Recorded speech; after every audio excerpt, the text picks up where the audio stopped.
Alright everyone, welcome to another video in our MS Guide series. So today, our video is going to focus on Gundam Unit 5. Now the thing is with Gundam Unit 5 is, it got buffed recently. In the most, not I shouldn't say most recent, like about a month ago. Today's date is February 8th, 2020. So essentially, um, beginning of the year the suit was buffed, and so were a bunch of other suits. This suit got Force Injector added into its skill list, so we're going to talk about why that was a good improvement onto this suit and what this suit lacks and what the suit does well. I don't particularly have any negative and or positive outlooks on this suit in the sense of will I play it? Sure. Do I hate it? Not really, no. I just feel like it's not my suit or my playstyle. So we'll talk about how I think it should be played, my opinions on the suit, and when I build for it. So to start off with, this suit has space topography, so less thrust consumption space and faster knockdown recovery. Get that. Since we got that out of the way, let's go into the build. It has two primary weapons available. One is the hyper beam rifle. The other one is the hyper bazooka. You can run either or with this build. I prefer beam rifle for this suit rather than hyper bazooka, but this is a melee suit to the T. So it's up to you. You have the beam saber further enhanced, which has a base power of 2,100 at the level 1, which is the level 1 for this suit is 450 cost. It goes up to 550 just like the Unit 4. So there'll be 3 levels of this beam saber, as you can see. Its sub-weapons are head-mounted Vulcans. These will not stun your opponent, so be wary of that. You can combo them, though, with an uncharged beam rifle shot, your Gatling gun, or your arm beam unit. But independently, the Gatling cannon, the beam rifle, when it's charged, and your beam spot gun will stagger an opponent. So you can use the Vulcans to finish off enemies while moving during boosting maneuvers. You do have the slide shield, which is a large shield with 3,500 health, which actually covers your body when you're using your Gatling cannon. It's kind of useful. So you can build shield parts in instead of putting in thruster parts. But I highly recommend thruster parts due to Force Injector and the fact that you most likely be playing on the ground where you don't have your space topography bonuses to cut down your thruster consumption. So, this is what I built into the suit. Levels 3 and 4 enhanced melee programs. Level 1 and 4 strength and frame. Levels 1 and 3 thruster control system. Level 1 anti-beam armor. Level 1 new model frame. Why I do this is because the suit suffers due to the fact that it is a close range suit, despite its sub-weapons, and it's not very mobile. Low thrust consumption and low thrusters on ground can be a death sentence for a raid at 450 cost. So is 14,000 HP without any sort of real defensive weapons, and you're trying to be super aggressive. You do have high melee defenses, so you don't have to worry about that. Your melee boost is also moderately high. It's at 20, which is what we increased for this suit. You do have 3 swings, as we will go over in the skills page, but essentially, yeah, this build focuses on more of a hit and run playstyle with the beam saber, with the beam rifle or rocket launcher, more than sitting back with the Gatling cannon. How you would want to operate the Gatling cannon is if the enemy support likes to push up themselves, you can use the Gatling cannon from a flank to damage their legs and force them to retreat. And when they retreat and separate themselves from the generals, you can use your enhanced thrusters, your speed, your overall speed, which is 130, and your melee damage options to close the gap and execute the support. The Gatling cannon is also useful at taking apart low ballistic armor blues, as long as you know what general types have low ballistic resistance. The skill floor for the Gundam Unit 5 is pretty high in a sense of its combos. It depends on what the enemy suits are running, but thing is, I can't even say where the skill ceiling is for the suit. I've seen really good Unit 5s do many different things, so it's kind of a malleable suit. Your skills are high performance balancer level 1, melee combo control level 2, high spec ambac because of space topography, maneuver armor level 1, high performance radar level 2, which increases your radar to 400 meters, and force injector level 1, which is a new skill. So, with all this information, we're going to take this over to the practice range and just test stuff out. So, see you over there. Alright everyone, welcome to the practice range portion of today's video. So we're going over Unit 5's basic battle premise. So as we talked about before, we are a raid, and for this Gelgu cannon is not going to like our existence. If you watched the Unit 4 video, the Hyper Beam Rifle performs more along the lines of a Gelgu beam rifle. Granted, you have to be more careful to overheat, but the premise is the same. You do less damage, but thing is, if you only fire charge shots and you take care on your shots, you should never overheat your rifle if you're going in comboing off of every single stun. Because by the time after a combo, you charged up, you're ready to fire another one.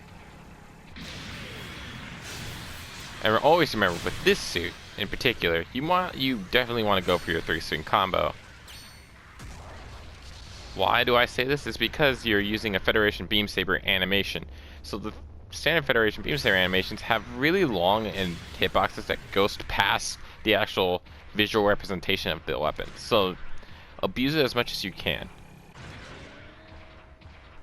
So your normal combo or initiation would be either to use the bazooka or the charge beam rifle shot to close the gap, using your thrusters and speed to catch supports off guard and kill them. Now the thing is, with your Gatling cannon, is it's not a frontline weapon. If you want to play more passively, that's going to be the weapon you want to go for. The thing is, your melee is going to be very strong due to your 3 swings, your really strong melee weapon, and your arsenal of stuns. So this is what a true combo would look like. You boost back with the cancel, hit him with the downswing. Now in this situation, we finished our first combo. The Gelgu cannon's low. He's going to be running. Now here's the thing. You could either charge a beam rifle, or you could just shred him off with your Gatling gun. Which the thing is, the Gatling gun does a lot of damage. It doesn't have a really high cycle rate, but thing is, its cycle rate's fast enough to actually finish off an opponent. And its range is pretty decent. It's easy to handle, so it won't recoil all over the place. So as long as you're good at holding down the right stick just a little bit and keeping the ASL circle on your opponent, you'll do damage. But don't get caught using this Gatling gun constantly. It's just like the Unit 4's MBL. Except the MBL forces you to move on because you only have one shot before it's, overheated.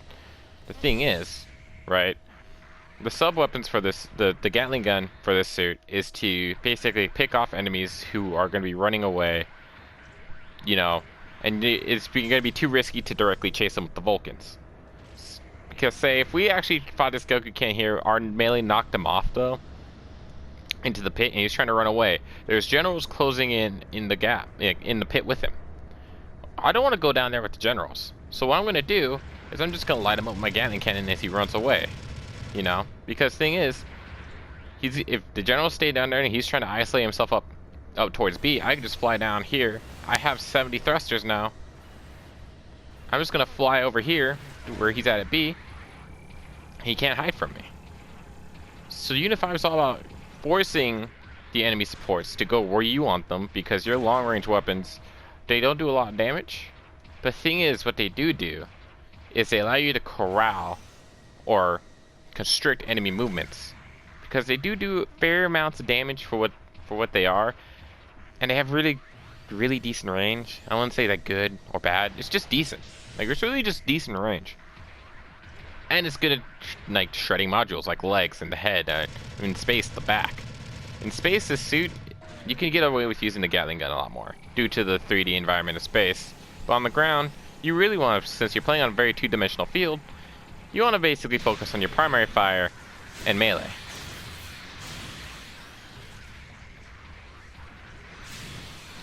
Now, one thing you could do is, if you want to rely more on your beam rifle and not your Gatling gun, your beam spot gun, which is after your Gatling cannon, just like Unit 4 and the full armor Gundam, ground type, your little beam spot gun staggers in 4 hits.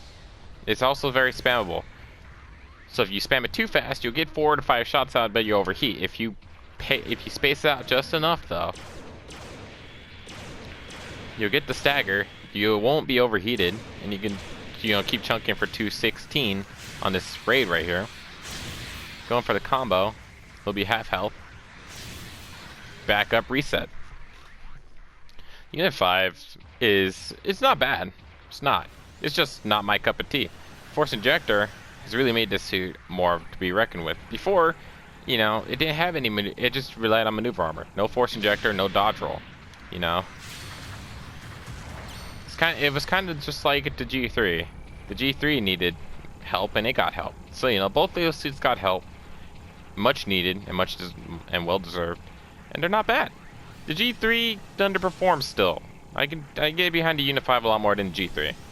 But no, if you like boosting around opponents and poking at a range, liking more harassment raids instead of, you know, guaranteeing a kill,